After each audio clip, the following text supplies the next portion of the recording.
Welcome to another episode of Design Impact, the podcast where bold ideas meet real-world change. I'm your host, Professor Anthony Reale, and today's episode is one I've really been looking forward to. Our guest is Sam Evans, better known as the Electric Viking, a voice many of you know for his no-nonsense take on electric vehicles, battery tech, and the future of sustainable transportation.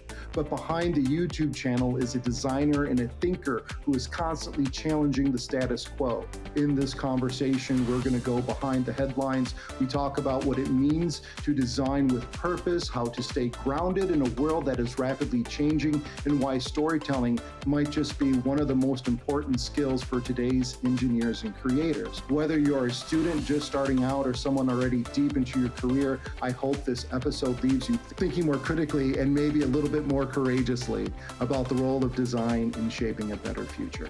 Welcome, Sam. Thank you. Great to be here. Before you became the Electric Viking, were there questions or frustrations you got that got you thinking deeply about transportation and energy? How did you get into that? 2014, I read Tony Seiber's book, and it was about energy and transportation and disruption of those sectors, clean disruption. So they've done a follow-up book and they've marked it. They did this about a month ago to look at their predictions from 10 or 11 years ago. And many of them have already happened. So I haven't read this new book. It's just been published about a week ago, where they've updated it just to look at which ones have happened. But that's what first got me inspired. Tony Seiber and also Singularity University, Peter Diamandis, those guys talking about, back then in 2014, I was looking at the cost curves of solar, the cost curves of battery storage, and looking at how those technologies would disrupt oil and gas, would disrupt internal combustion, why the cost declines would continue every year, or if not every year, then it would continue over the course of the next 10 to 20 years. And then I realized, and I thought to myself, you know what? Technological developments coming from China and the United States primarily would save the planet. And actually, it's okay, and my kids are going to be okay. And I was thinking to myself, we hear doom and gloom constantly, and we think the world is going to end, and it feels that way. But sometimes you feel like, wow, global warming, it's getting worse. The air pollution is causing millions of deaths every year. And I realized that this technological disruption, particularly if government supported it, happened quicker, but that would prevent these major catastrophes from happening. That was my main motivation.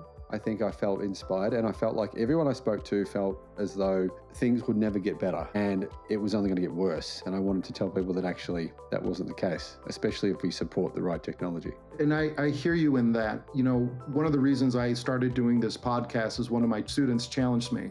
And that sense of doom and gloom is really true to this generation right now. And empowering them with these ideas, really, I can see the light in their eyes once it clicks for them. There is solutions and ways around this. We just have to move forward towards it. So that's incredibly awesome. And thank you for doing that. We need more people like you doing that. Appreciate it, man. Some people see the world through news headlines or conference slides. Sam saw it from street level in cities that thrive and others that falter. In this next moment, I ask the question that cuts to the heart of design's real-world footprint.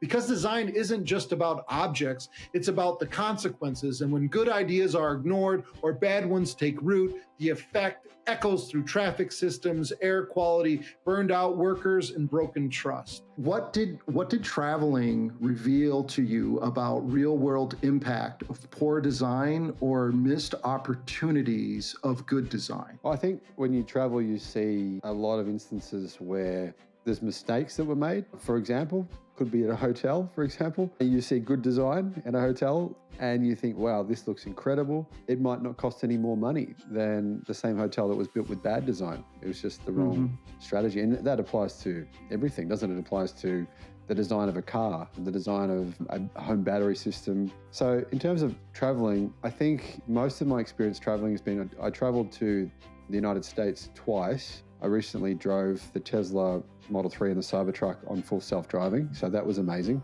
to be able to see how good it is. It was driving better than me. No doubt it was better driving than me.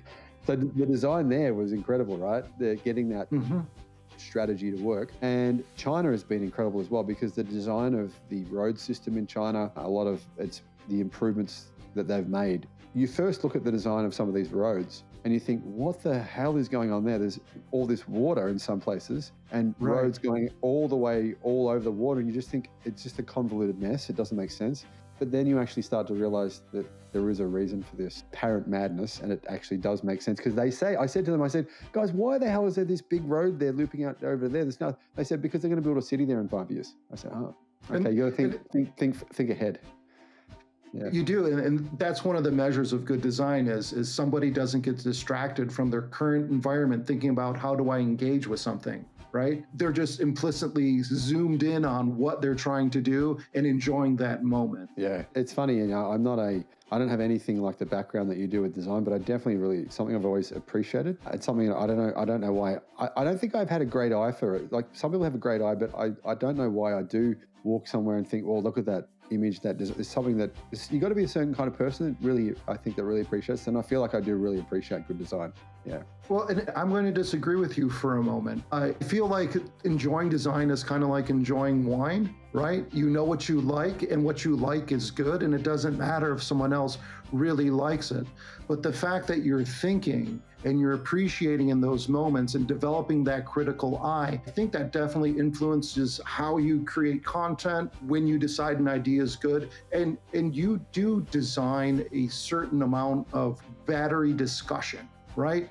And we use that as designers. We're constantly consuming information, right? And we use that. So, that's very valuable. What you're hearing right now is something rare. Someone thinking out loud with no script, no safety net, no interest in sounding polished. Sam doesn't pivot to marketing language or rehearse tasks. He leans in, and in doing so, he gives voice to a kind of design honesty that is often missing in public conversation. This isn't a monologue, it's momentum. One of the things I think with design that's changed drastically is the car design, or the interior of a car, where they've gone from having 1,000 buttons, and in some cars you'd never even know what some of the buttons were. You're thinking, what's that? There's a dashboard full of buttons. I really like the fact that Tesla maybe went a bit too far, but I love the fact that they made the interior of a car much more minimalist and simple. So that's one thing I really appreciate, that Tesla led the industry into this, what I think is a much more sleek, minimalist design on the interior of cars, which is so much nicer. Now you're seeing these budget cars in China, $5,000, and they look good because they've embraced that kind of, that minimalist minimalist system, yeah. Well, and that's the thing about technology. As technology becomes more acceptable, better price at a lower volume, or more accessible, right? You can put those types of screens up. Before a flat screen was just an untenable cost, and now they're just ubiquitous. That makes sense, what you're saying. Yeah, we needed the functionality and the software ability to actually utilize it. Yeah. Every designer, creator, or thinker who tries to shift the paradigm eventually hits a wall: fatigue, doubt, the pull of compromise. So when I ask the question, what keeps Sam grounded, it's not just a personal question. It's a mirror for all of us working at the edges of what's possible. Because the deeper truth is, purpose isn't a slogan, it's a stabilizer. And for people pushing against inertia, it might be the only thing that keeps us moving forward. In the moments when you're thinking or feeling overwhelmed, what keeps you grounded in this bigger picture and why this work matters, right? Two things. I do feel overwhelmed more so in the last couple of years. One reason is because, of course, my wife has stage 4 incurable cancer. So that's been challenging to have two boys their age. When she got diagnosed, they were 6 and 9. So looking after the family situation, looking after someone and being a sole provider, moving states to it, moving to another part of the country, there's been a lot of challenges with that. And there's a lot of challenges with the hospital stuff and stuff that's kind of hard. Unless you're in this situation, you can't. So my anxiety has totally changed as a result of that, definitely gone up a lot, and lack of sleep. But secondly, anxiety does come from analysis paralysis. There are so many different news stories, and I would love to do 50 a day. Because there's so much happening with solar, with batteries, right? With, different countries getting rid of coal, different countries moving to electrification, moving to battery storage, and that disrupting oil and gas. It's just endless stories, and it's very difficult to decide which ones do you pick every day. And sometimes I just have to forget just go, okay, that game, bang, because otherwise it can be analysis paralysis, and you're not going to get the work done.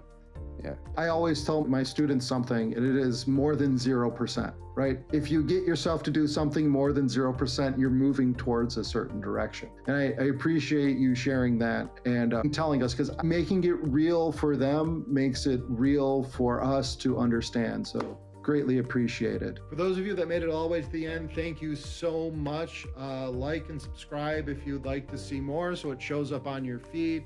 I'm going to keep making this stuff so I can assign it for homework. So don't worry about that part.